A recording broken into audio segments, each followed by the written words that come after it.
Hello, this is Dr. Nancy O'Reilly, and I would like to welcome you to Smart Amazing Conversations with Dr. Nancy, a podcast that takes a look at stories of life and leadership for smart, amazing women and men like you. The most important thing is showing up. Don't think that you have to bring anything. Bring yourself, show up, and remain steadfast and be a... If you are in a position of leadership and a position of management, bring women along with you. Supporting women is my passion and my purpose. And talking with other women and men who promote women's leadership is one of my favorite things to do. I've yet to meet a woman who did not know what she really wanted.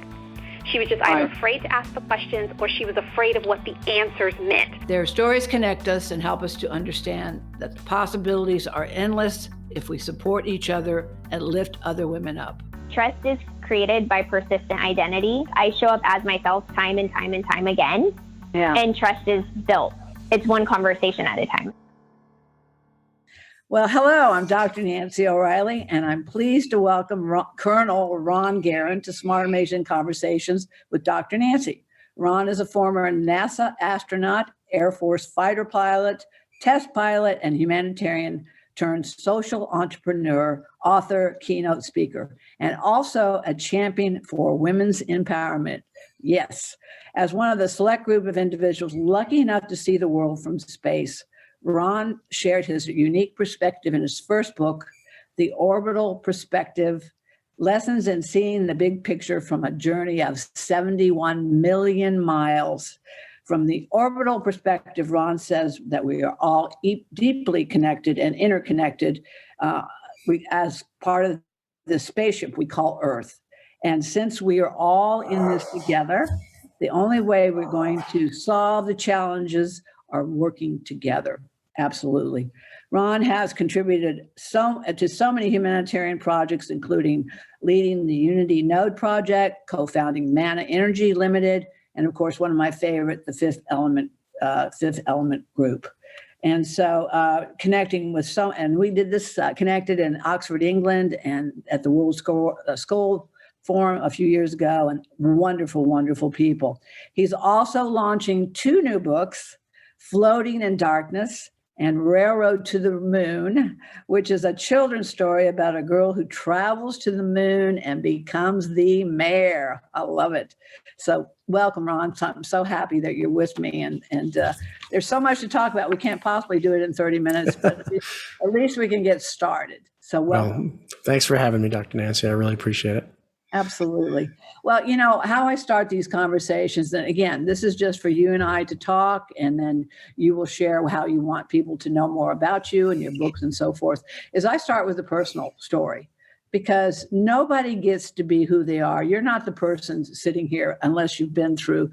There's a life story there that when we share that with each other, men and women, and when we share our stories of where we've come from, and why we're doing what we're doing, there's always an amazing connection. So let's start there. Let's start with, how did you get to be you? How did that happen? Well, you know, I guess the crux of that question is how did I get to have the career that I had, and you know, fly in space and all that. And you know, it all started, I think, at a pivotal moment in my life, which was July 20th, 1969.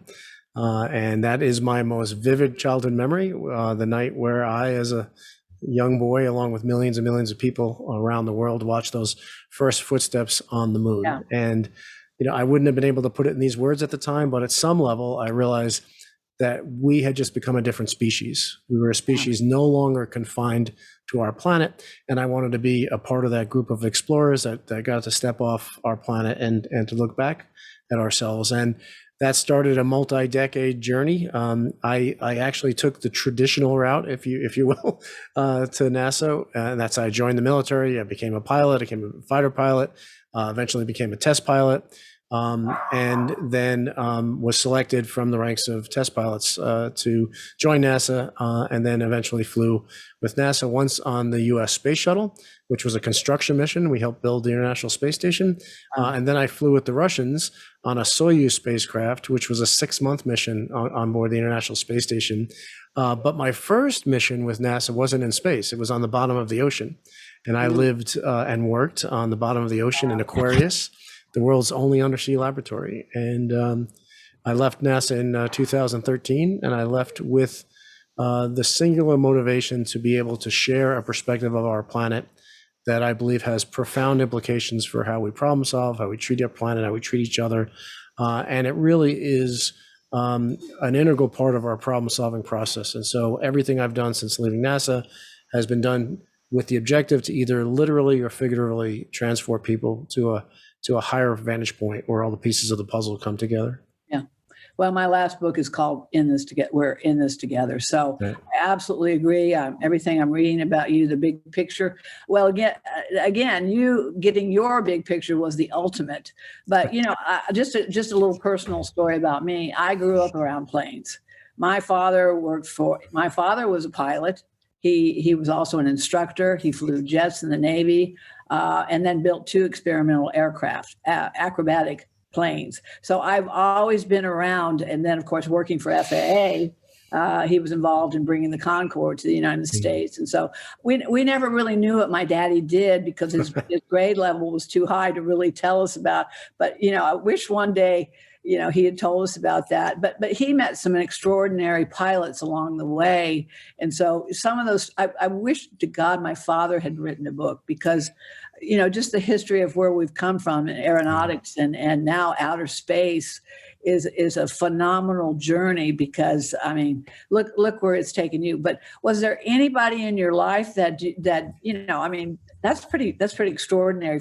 Was there anybody in planes and flying, or is that just something that you just yourself just said, okay, one day I'm going to do this? No, I just decided that I wanted to. I didn't have anybody in my family that was in the military at the time, or I did have a great uncle who was a pilot in World War II. Unfortunately, I never met him because he was killed in World War II over the skies of Germany. But that's. That wasn't, somebody who I grew up with, obviously. And so, no, it was that calling on July 20th, 1969. It sounds like this is what you were meant to do. There's no doubt about it. But, again, I think this is what a lot of the things that you've written, you talk about are the big picture. And I think right now, this is what we really need to start looking at in our world as far as what's going on. And, let's just start with the space, the space, the ship, the space station that you helped to build. But it talks about 15 countries being involved. And many of these countries were not even getting along. But again, what happened is 15 countries came together and had one common goal to work together to create something. And that shows what? This is the important thing that we're talking about too, the big picture and how we must either get together. We've got to get together to solve these problems. So what was that like for you? Yeah, no, that was amazing. You have to realize that for the first 15 years of my adult life, I trained to fight the Russians. Yeah. America's most menacing enemy at the time. Sure, and then fast forward, a couple of decades, and I'm standing at the base of a rocket that would take me and my 2 Russian crewmates to space for 6 months. And it was this, I remember it like it was yesterday. It was this cold April evening. And we were launching from this previous top secret Soviet military installation on the 50th anniversary of the flight of the first human in space, Yuri Gagarin, from the same launch pad that he launched from. And I looked up at the rocket and I saw an American flag and a Russian flag side by side. And here I am as a fully integrated member of a Russian spacecraft crew. And that image was burned into me, that moment was burned into me because it's the perfect example of beating swords into plowshares, right? And I think what happened in this case was all the 15 nations of the International Space Station Partnership, as you said, many of them weren't always the best of friends. They were on opposite sides of the Cold War, opposite sides of the space race. but somehow they found a way to set aside their differences and do this amazing thing in space and build arguably the most complicated, complex structure ever built, and to build it in space. And I think what they all decided to do was to embrace awe and wonder as opposed to fear, is to set aside fear and embrace awe and wonder, because both awe and wonder and fear are very, very powerful motivators of action. But I believe that only awe and wonder motivates long-term productive action. I think fear is really, very, very effective in the short term. If a bear is chasing you, you're going to run pretty fast. But it's not. It closes the mind. It prevents rational thought. It has all these negative connotations to it. Whereas embracing awe and wonder does the opposite. It opens up the mind. It encourages rational thought. It encourages innovation. Innovative partner. Seeking out innovative partnerships. And so that's what we did in the International Space Station program. And we decided to find the low-hanging fruit. We found something that we agreed upon, which in this case was space exploration, and we set out to do that. And there were a lot of detractors. There were a lot of people that said the Russians are doing X, Y, and Z, and until they stop doing X, Y, and Z, we have no business doing anything with them. Luckily, those detractors didn't win out. Those dissenting voices didn't win out, and we did engage with the Russians in this building of the space station program. And had we not, we wouldn't have a space station right now. They proved to be an integral part of the partnership, carried us through after the Columbia disaster. But what we tend to do is we tend to use those things that we agree upon as a stick to force the things that we don't agree on, and that just never works. So I think finding the low-hanging fruit, finding what we agree on. Now we have a platform because personal relationships developed because of it, a certain level of trust within the partnership developed because of that. Now we have a platform that we can use, if we so choose, to start to address the things that we don't agree upon from a foundation of friendship and partnership. Well, and just reading everything and different chapters from your books and so forth, this to me is the most important story that we have. When we start sharing stories about how when we do come together, amazing things occur. Diversity and inclusion is the big DI, is everything. But until people actually get together with each other and really start working together and have common goals, it won't happen. I have to bring this up because it really, you're definitely into women empowerment. But, one of my favorite movies was Hidden Figures, and that would be Katherine Johnson and Dorothy Vaughan and Mary Jackson.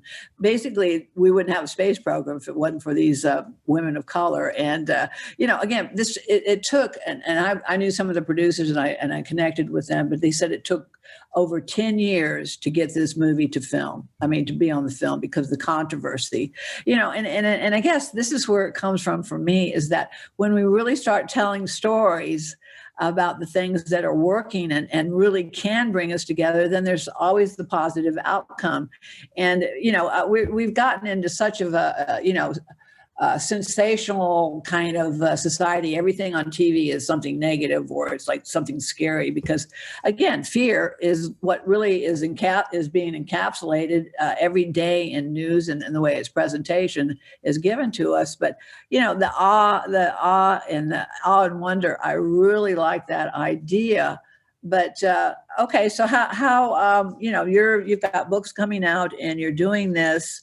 And, and I read, I'm going to bring up some subjects that you've talked about, but, building a legacy, shifting your fear into focus, innovate and embrace technology. There's so many ideas that you have, but what are some of the things that you think are going to be key right now to bring us together and to start that dialogue? I mean, we've just gotten through one of the worst elections I've ever seen in my entire life.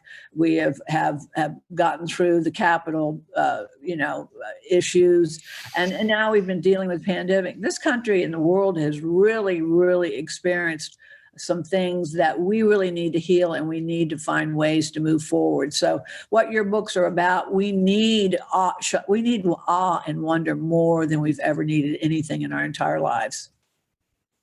Yeah, definitely. And I think, we need to discover our underlying unity. We need to uncover it, right? Because there's, we hear it all the time, and we hear it so much that, you know, we're all in this together, that there's, you know, an underlying unity. We hear it so much that we just take it for granted, that and we treat it superficially, right? We take it at surface level. We don't go any deeper, but there's an underlying unity. There's an underlying, not only interconnectedness, but interdependency, where everything that happens affects everything else, no matter where it is. And so, you know, we can't isolate ourselves. It's impossible. You can't live on an island, right? Because everything is connected. And so we need each other. Exactly. And I think that is what's missing right now. What's missing is what has occurred is that we have, you know, established ourselves in these boxes, right? We have this shadow illusion of separation, and it's been amplified through our technology. It's been amplified through social media, and you know, all of us, every single person that's connected to the internet on the planet is placed in an echo chamber walled box that the algorithm, and you're fed information that the algorithm thinks that you want to see. And so that reinforces, and, you know, it has a negative reinforcement. And so I think the first thing is to realize that everybody is in their own little box. And that if they're saying things or doing things that we can't understand, it's because their feed is feeding them stuff that's different than what we're being fed. And so, you know, I think it all boils down to our mindset, right? And like, if there's some natural disaster that occurs somewhere on the earth, and we're altruistic, we might think, oh, those poor people over there, let me do something about it. Let me write a check. Let me send out some posts. Let me get attention to this. But the fundamental mistake in that mindset is saying those poor people over there, because that's not those poor people over there. That's happening to us. And so when we look at it from the perspective of unity, everything changes. And it doesn't matter what country you live in, what religion you are, what ethnicity, what, you know, anything. It simply means that you understand that you're part of one human family, and that one human family is embedded in the biosphere known as Earth, which is the family of all life on Earth. And again, everything that affects one of us affects all of us in a profound way. Yeah, no, absolutely. You know, one of the things I always say is don't believe everything you see, hear, or read. And I think sometimes, you know, I mean, I think during certain points in the previous, I'm not even going to talk about which ones, but it depended on what channel on the news you were watching. It depended on what newspaper you were reading. I mean, we have to, I guess I think the point is people have to get smarter and really learn to educate themselves too about what they really want to do as far as positive changes. And that's what we need. We need people that are going to come together with a mindset, like-minded people coming together with a mindset that, yes, we are unified. You know, sure, we are diverse in many ways, but we have to have inclusion, and we have to find ways. I mean, if you can take 15 countries, put them together and build this amazing space station. And I mean, but that is a story that we need to keep telling over and over again. And I think that's why it's so important that your books and you going out and speaking is to, again, give example after example of how unification and in this together is making a huge difference as far as our whole global system. And I don't think we have a choice anymore. I think we are at a pinnacle in our history that things definitely have to change. And, you know, Fifth Element is a wonderful organization, you know, again, with many, many members that understand that it's about collaboration. It's about connecting, and it's not a selfish thing. It's one of saying, like, if you're hurting, I'm hurting. If you're hungry, I'm hungry. If you're cold, I'm cold. And I think this is something that, you know, we've just got to keep out there. You know, what I do, what Women Connect for do, what we do is we're building a community of like-minded people, men and women who support each other and lift one another up. And one by one, finding those groups, finding those individuals who really understand that they're not isolated, they're not alone, and that we all have to work together. So, I mean, I love what you're doing, your books, and, you know, we can talk about the book. Well, one of the things I had a question about your children's book, you must have a little girl. Do you have a little girl? I don't have a little girl, but No. here's the book right there. I know, but I thought he's got a little girl somewhere. Do you have a little niece or someone? Because I mean, the book, as you brought out in the introduction, it's about a little girl who goes to the moon, and she becomes the mayor of Armstrong City, which is a city on the moon. It's set in part of it's set in the future. I won't tell you how she gets there or anything. Oh, no, we have to go read it. We've got but I mean, I wrote it because I wanted to inspire little girls and little boys to dream big and never stop dreaming. And it's about a dream. The whole story is about a dream that turns out maybe not to be such a dream. and those are the kinds of dreams I want to see come true for sure. Right. I'm blessed with 3 daughters and 7 granddaughters, so I don't have a choice about leaving a legacy. What would your legacy leave? Because you talk about building a legacy. What is your legacy? So my legacy, nobody's going to know. Well, I mean, the legacy that I'm trying to build is a legacy from the orbital perspective. And what that means is it's different than what society teaches us legacy means. Because society says, you need to leave a mark, right? You need to let people know that you were here. You need to, I don't know, become famous or make some big impact in the world. And I think leaving a legacy from that point of view is in some sense futile, because every great accomplishment, every great statesperson, every great actress or actor or famous person, head of state, all these people are going to be at best historical footnote when time works its equalizing magic, and eventually they'll be completely forgotten. Even every great physical thing, every great cathedral, every pyramid will eventually be reduced to dust.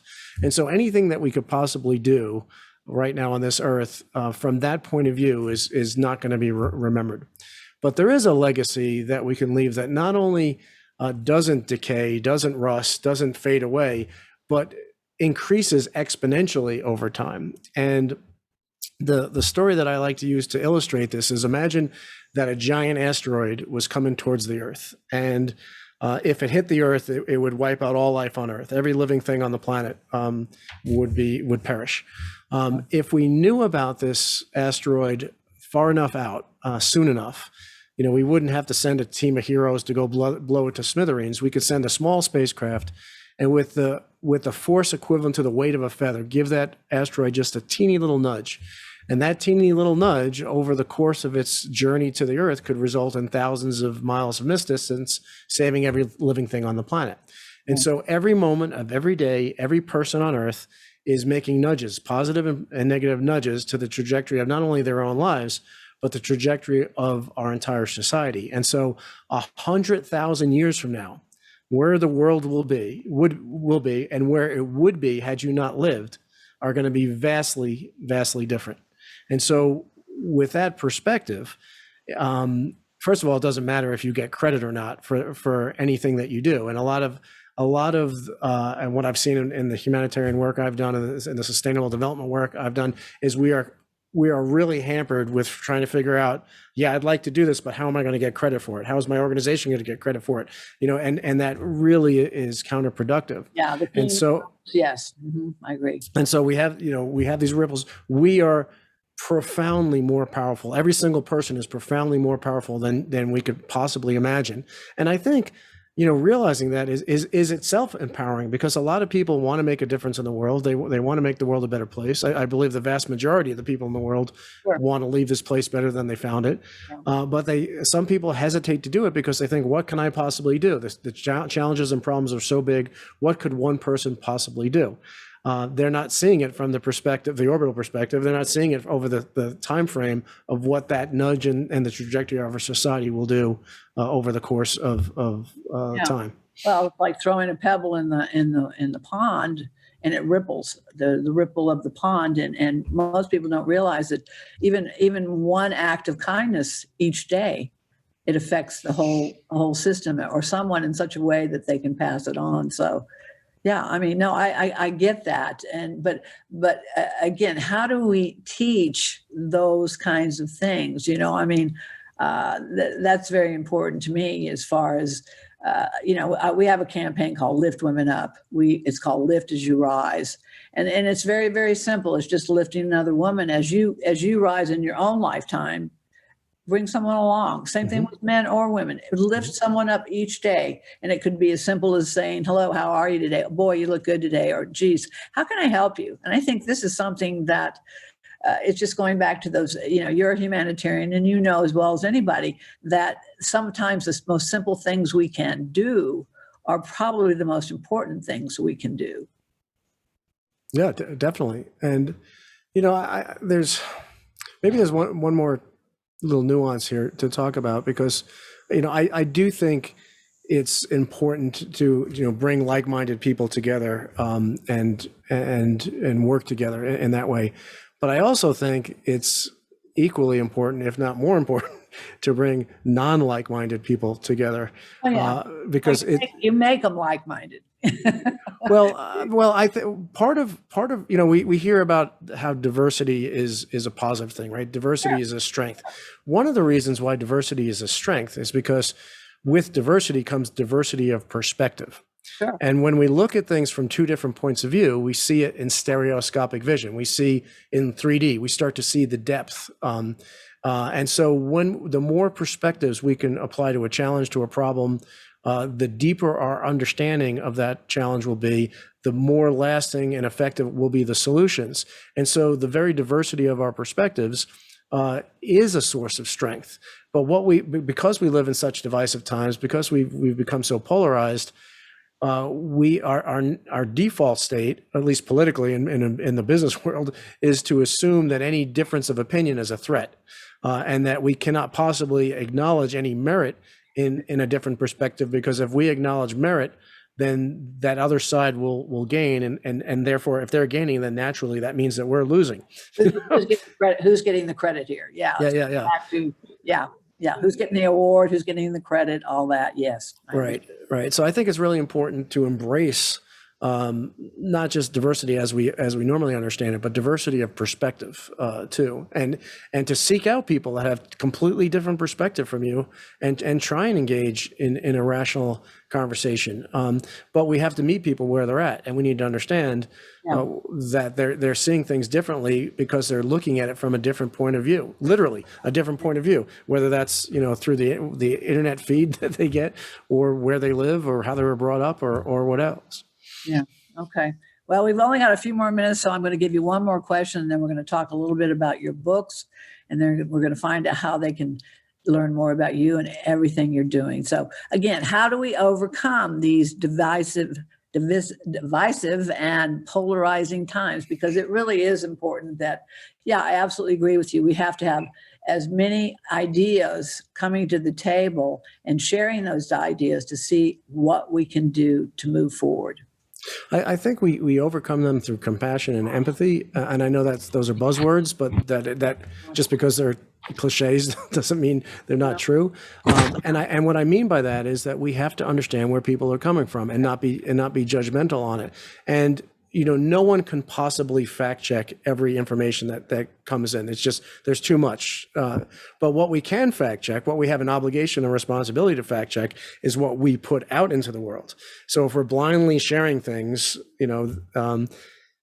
we're adding to the problem. We're part of the problem if we're doing that. And so if you feel, and the other thing is to realize when you're being manipulated, because if you read something, you see something on the news, you see something in your social media feed, and you feel yourself clenching up, you feel your heart rate going up, you feel the rage starting to come in, you're probably being manipulated by an algorithm, and you need to just kind of set back and think about what's going on, and don't just blindly share it. But when I say empathy and compassion, I mean we need to understand where people are coming from in a non-judgmental fashion, and to seek to have conversations that are not built on the foundation of fear, which the vast majority of all conversations right now, especially on the internet, are based on a foundation of fear, but based on a foundation of awe and wonder of what we can do together in a positive way, and to look at every situation as not how am I going to change this person's opinion, now how I'm going to change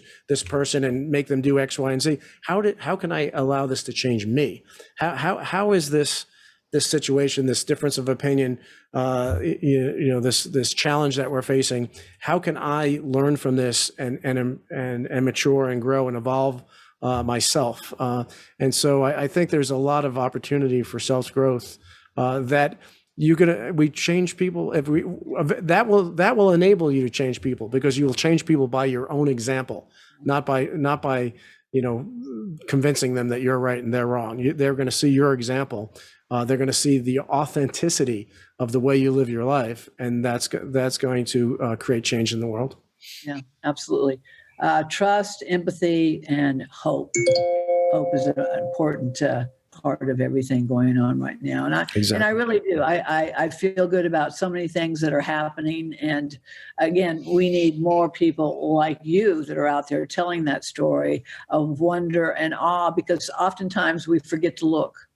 I can walk by, I have an equestrian center out here in California, and sometimes I'll walk by looking for what things I need to change and make better, instead of looking at the vista of the property, which I'm doing right now, and saying, this is absolutely beautiful here. Yeah. I had a horse show this weekend, and people were coming up and just going, this place is amazing. I love it here. And, and it made me stop and think, yeah, this place is amazing.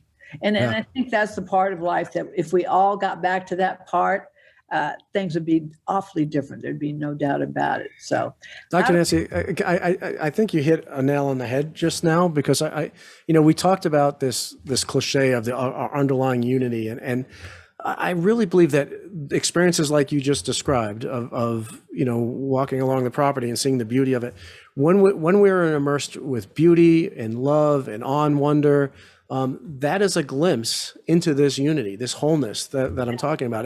That's the wholeness shining through, the opaque background of our artificially created reality. And I think that's the secret, is to embrace those things that are the portals, if you will, to that true unity.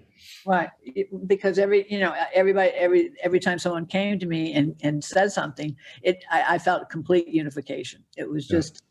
It might have been confirmation, but it was also unification and saying, "Oh, thank you so much." It's so glad. I'm so glad I could share this with you. So, well, how can we share more about you and your books and where they can learn more about you? Because 30 minutes is not enough time to talk about all the things that you're doing, have done, and a fascinating life, no doubt about it, and all the great things that you're doing and the great things that you're going to do as well. Oh, thank you, Dr. Nancy. And, a labor of love was Floating in Darkness. I just released it a few weeks ago.